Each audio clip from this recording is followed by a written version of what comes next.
religion. And before we talk about it, I earlier talked about the Gita, and there was one good point that I skipped somehow inadvertently. I forgot to mention it.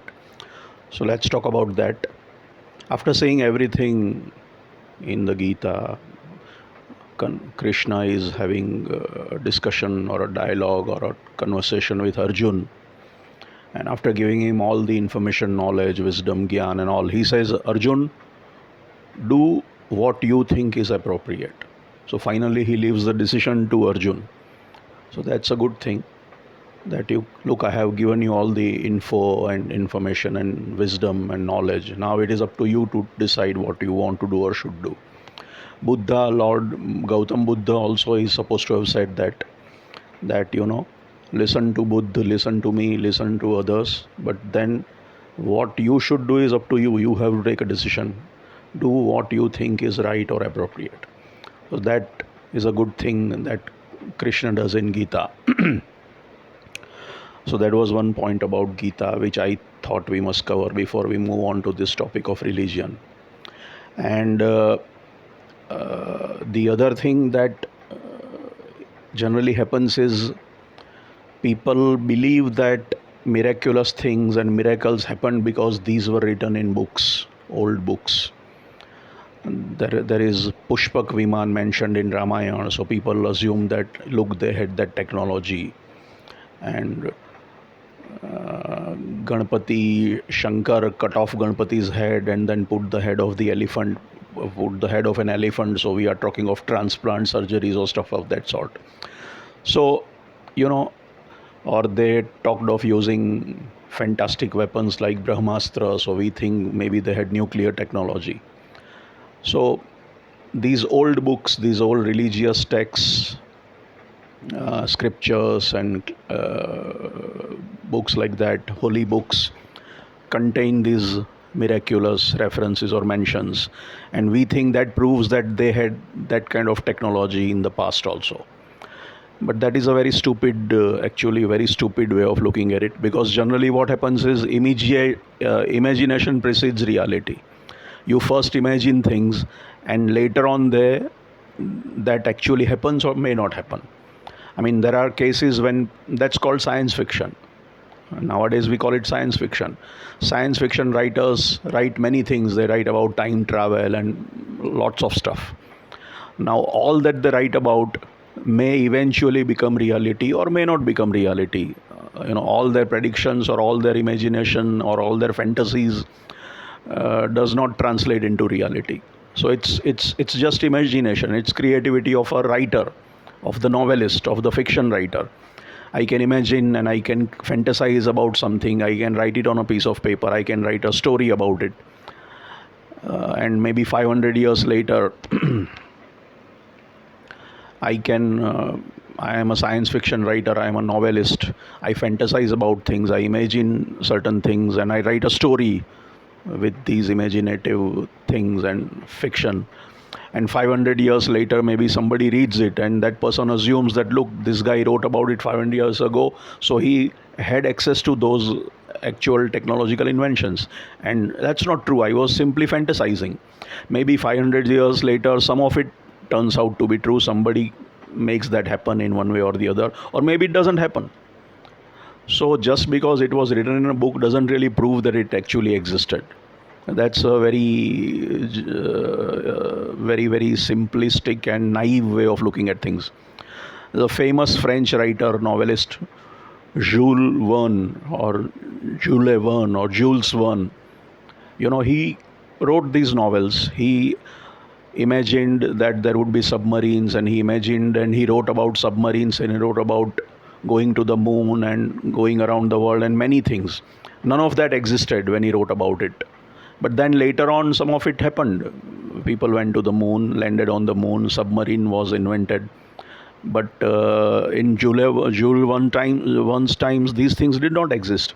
And nobody said, or nobody has ever said that Jules Verne wrote about it because he actually saw those things. They all said that he fantasized about it. He was a science fiction writer. And later on, some of it happened. and not by using his ideas or something like that. Because let us say I want to make an airplane, then I just can't use the concept of let's have a plane and let's fly. That doesn't work for me. An engineer would need design, specifications, drawings, what materials to use, and it is much more complex. You can't simply imagine and say, oh, let's do time travel, and we pushed the button and we went 50 years back or 50 years forward. How do you actually make that happen? That's where the cookie crumbles. That's the whole ball game. What is the technology? How do it has to be precise, detailed, informative. So just writing about something that there was a plane doesn't mean that the plane actually took off and there ever was a plane, right? Because just saying there was Pushpak Viman, where is the design of the Pushpak Viman? What kind of engines did it have? What was the horsepower? What materials were used? Unless you specify those things, and using those specifications and those drawings and those designs, if you can actually construct something, then it makes sense. Otherwise, it is just fantasy. And generally what happens is the earlier technology is generally primitive. The subsequent versions are better. The first plane that was actually invented, Kitty Hawk, was by the Wright brothers, Wilbur and Orville. It was a pretty simple design. And if you look at planes of today's age, fighter planes and hypersonic and supersonic planes, they are superior, 100 times superior to what Kitty Hawk was. So technology always improves eventually. It doesn't start off with the best version. And religion kind of is the best thing has already been done in the past, and we are only going downhill, or we just follow that.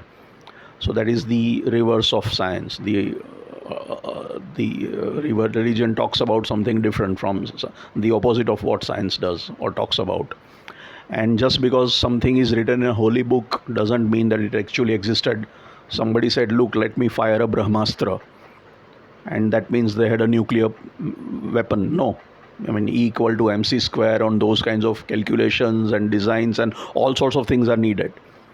Making an actual atom bomb, you can't just say that this concept is sufficient, that look, there is a bomb that can destroy mankind. So that's enough to try. You can try. I mean, assume that can you make an atom bomb or hydrogen bomb at home? No. Even if you know the technology, you can't. You don't know the technology. You need technology, you need design, you need materials, which is very difficult. It is restricted, it is banned and all sorts of things. So just because it was written in a book doesn't prove that it existed. Something is written in a book somewhere, an old book or any book anywhere, doesn't mean that it actually proves the existence of that thing. Let's get it completely clear. If you don't get it, then there is something wrong. I mean, you are not thinking clearly or logically enough. You need actual design, details, specifications, drawings, materials, and have to have access to those materials and all. Otherwise, it doesn't happen. So just writing about something doesn't prove that you had that. It is just your imagination. It is just fantasy. And most of the times, imagination happens first, takes place first, reality comes later. That has generally happened. Somebody thinks about something, imagines something, fantasizes about something, and later on somebody turns it into reality. The same thing, or maybe different, maybe modified, not always. All imaginations have not become realities. All science fiction hasn't become reality. There's a lot that hasn't happened. So it's like that. So just because religious texts mentioned something, they had that technology, is not a very intelligent thing to say. Let's be clear about that. And in any case, technology always improves. The first version, the first product, the first model is generally inferior to the versions that come out later. Just look at mobile phones and stuff like that. So technology advances over a period of time. So future is always better than the past in terms of technological progress. It is not that the past is the best and the future is just Satyug was the best and now we are just going downhill. I mean, technology wise, it doesn't make sense. In other terms, it might be true that people were good and now people are bad. But in terms of technology, the technology was non-existent in the ancient times. There was something, but we have been improving upon it. Science, engineering and technology have advanced. So past is much inferior to the future when it comes to the technological part of it. So let's be clear. So just because a religious book contains references about miracles and things that sound like modern technology does not in any way prove that that existed then.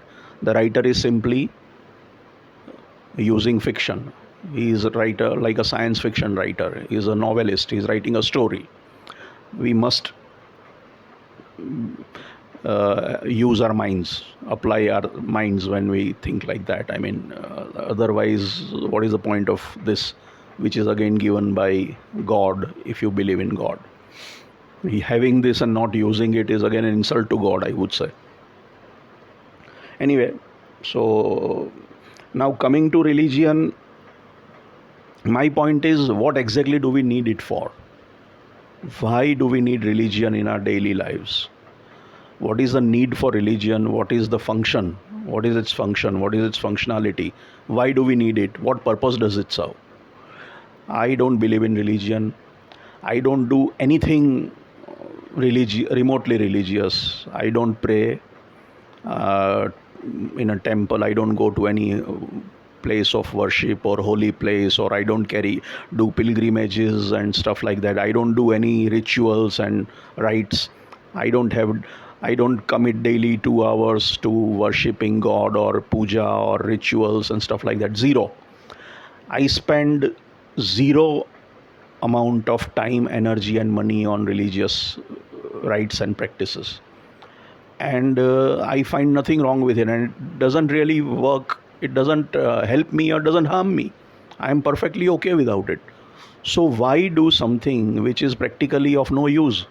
Why waste your time and energy and money on doing these pilgrimages and pujas and worship and rites and practices and rituals? And some people don't have money and still borrow and do this praying to ancestors and Pitru Shraddh and stuff like that. They have to carry out pilgrimages and propitiate their ancestors, and people borrow money. Poor people do that because they think that is necessary, and they take on debt to do this, spend a lot of time, energy, money. And what is the point of it? How does it? That doesn't really help at all. So religion actually has no practical purpose at all. I mean, why do we need it? Why do we need religious practices? Forget about, I mean, okay, you believe in God or you are spiritual, fine, that's it. And but that's all. Maybe you believe in God and maybe you don't believe in God. What difference does it make? How does it actually affect your daily life? God doesn't care. God is, if God exists, is too powerful, omniscient, omnipresent, all powerful, all knowing, and he doesn't really care, he or she doesn't care whether you believe in him or not and whether you pray to him or not. Is he the kind of God that needs you to kind of act like a sycophant, keep on praising him and going to him again and again? That would be irritating, and it would be an insult. A supreme being like that, can that being be somebody who needs you to praise him? Does that supreme being like this kind of sycophancy and flattery? How is that possible? That is an insult to the supreme being, if there is such a supreme being. So the supreme being doesn't really care about what you think or what you do. He or she is busy doing his or her job. You should be busy doing your job. Why involve him or her at all? It doesn't change anything. He will do what he wants to do or does, and you do what you want to do. How does that matter whether you remember or pray or do sacrifice, puja or worship and all that? Would it change the outcome? Why should it change the outcome? Is he that kind of a being or an entity that requires this flattery and all that? I don't think such a supreme being would be like that. So why do we need to do that?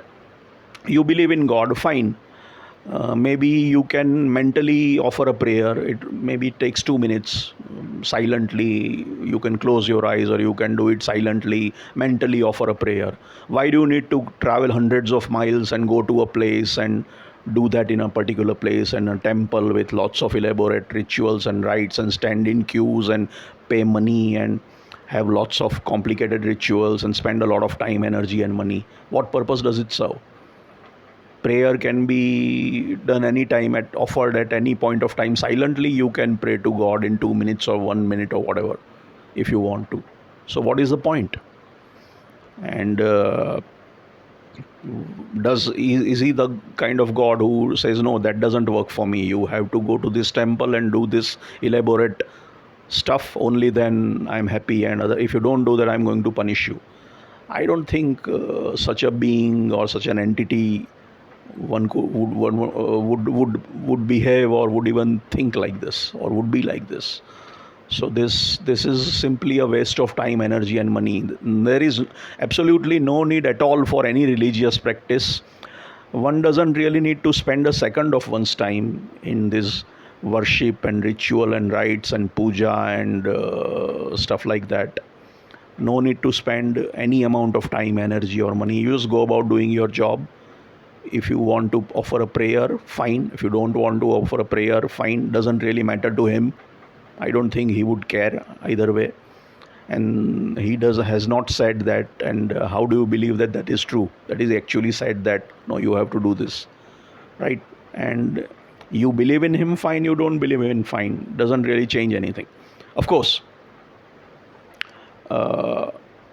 being moral, ethical, not committing crimes and sins, do you need God to do that? I mean, you should anyway not do that. You should not commit crimes. You should not commit sins. There is a law, human law, which prevents you from doing that, which will punish you if you commit crimes and sins. Most sins are probably covered under crimes. So as far as morality and ethics is concerned, human law is sufficient to keep you moral and ethical most of the time. And even if there is no law, I mean, atheists and people who do not believe in God still believe in ethics and morality. Atheists who don't believe in God are highly moral and ethical people because they think it is the right thing to do, not because they are scared of God or something like or the law. It's bad to do bad stuff, criminal stuff, stuff that harms and other human beings or animals and stuff like that.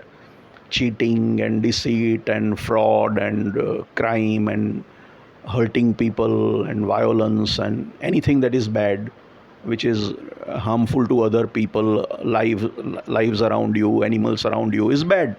So don't do it.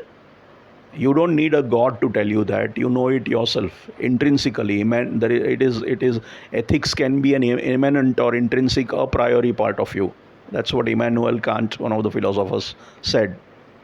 The moral law within. So atheists are moral and ethical without there being a God kind of policeman to stop them from doing that. And even if you don't have that, you have human laws and human policemen who will stop you from doing crimes and stuff like that. So you don't need God or religion to tell you not to do this criminal stuff or sinful stuff, because human laws are sufficient. And when it comes to finding out about the world, seeking truth, then there is science, which is anyway telling you more and more about the universe and world around you, and you are using it to advance technologically and invent things and make your lives easier and better. So science is the foundation for going after truth, and then from that, engineering and technology picks up the useful stuff and makes your lives easier and life advances in a technological sense. So where is the need for religion in terms of ethics or morality or even for truth? You don't need it. So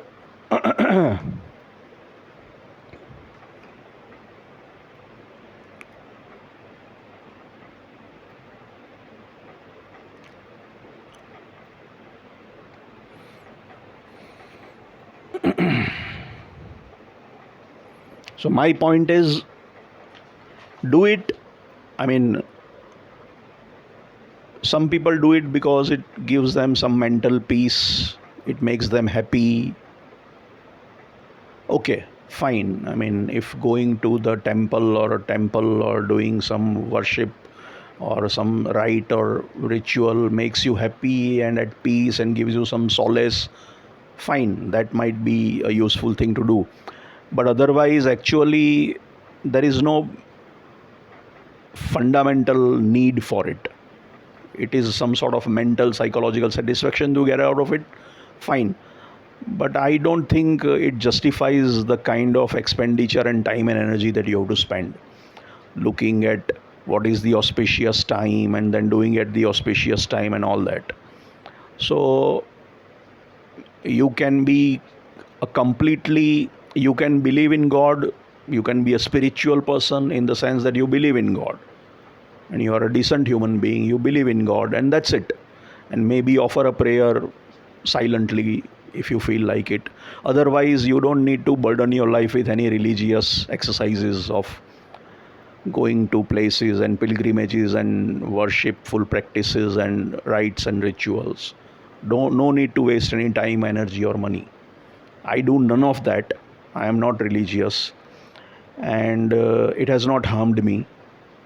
And would it have helped me if I had done that? I doubt. I mean, that doesn't work like that. Life happens, tragedy happens, good things happen. They are going to happen whether you do puja or you don't do puja. Nothing is going to change that. So they happen because of the way things happen, natural laws and the way things work out, and you know, things happen because they are caused by certain things, right? So I don't think religious practice or practicing religion would alter that outcome. So why waste time and energy and money on it? You are much better off doing other things. Save your time, energy, money to do other productive, useful things that give you peace, happiness, joy, and all that. Do it only if you get peace, if, as I said, and it makes you happy. But I mean, I can mentally sit here and offer a 2-minute prayer, and if that could give me peace, why do I need to go 200 kilometers away and spend 2 lakh rupees and spend 3 days doing that? I mean, look at the proportion, cost of it all. So I don't get it. So things will happen if they are going to happen, and they happen because they are caused, and there are causes because there are things before them that cause that. So it is all about, that's a different story about determinism and all that, universal determinism or free will. That's a different topic. But as far as the functional aspect of religion is concerned, I don't see the point of it. You can believe in God, you can be a spiritual person, but that's it. Believe in God. You are a theist, fine. That's it. Believe in God, but don't waste time and energy and money on religion. That I don't think serves any purpose. You can be moral and ethical without religion, either because you believe that is the right thing to do, or because the law, human law, would prevent you from doing it, and you can find out about how the world works through science. That's it. So you don't need religion. What do you need religion for, right? And doing religious stuff would grant you eternal happiness or a place in heaven, and all that is completely hypothetical and subject to scrutiny and completely unverified. So you don't really know. And even if you do it, would it help? If you don't do it, would it harm? I don't think it matters. And God cannot be such an entity that cares about whether you do flatter him or act like a sycophant in performing these religious practices, prostrating yourself before an idol in the temple, and he would grant you your wishes. A supreme being, an omniscient, omnipotent being cannot be like that. It is insulting to think of a being like that. Say first that being is omnipotent and omniscient and the best perfect possible entity, and then assume that entity to have this need for flattery and sycophancy. So I'm not saying that I know everything about this subject in terms of whether there is a God, and the question of course would be what sort of God are we talking about. But the point is, forgetting about the existence of God or spirituality or whatever, I'm just saying, what is the practical need for religion in our day-to-day lives? I see zero need for that. No need to spend time on religious practices and rites and rituals and puja and worship. takes away time, energy, and money, and you could spend it better elsewhere. Of course, there would be some economical implications broadly because pilgrimage involves travel and there is expenditure in the economy. So that helps the economy. People who carry out these things, the pandits, the priests, the practitioners of religion, the Brahmins, and all, they get money out of it. So it helps them economically. That part I can understand. But if you leave that aside, if you look at it from purely from a personal angle, even if you don't do it, it doesn't look like it's going to harm you and doesn't look like it's going to help you. So why waste time, energy, and money? Do it only if you feel like it brings you happiness and joy. Otherwise, even if you don't do it, it's not going to change anything. Either way, good or bad, nothing is going to matter that way. But if you think it brings you peace and happiness and satisfaction, do it. But how much of it do you need to do to get that? Maybe you can offer a 2 minute silent prayer, as I said, sitting at home. That's it. Close your eyes, say some mantra, and end of story. Can't you do that? So I'm not getting into the metaphysical, philosophical discussion about God's existence and spirituality and all that. I'm just saying I don't see the practical need or functionality of religion. And people can save a lot of time, energy, and money if they dropped religious practices. They can still be ethical, moral, do the right thing, not commit crimes and sins, and go about their lives peacefully and quietly and happily. So I am talking only about the functional aspect of religion. I am not here to debate about the existence of God because I don't know about that, right? And I can't prove, nobody has been able to prove the existence of God. It is also impossible to disprove the existence of God. As far as I said, my position is I'm an agnostic / atheist, rational thinking guy, and I do zero religious stuff. And I don't see any point. Hasn't harmed me to the best of my understanding, and I don't think would have helped me in any way. So that's my 2 bits. Thank you.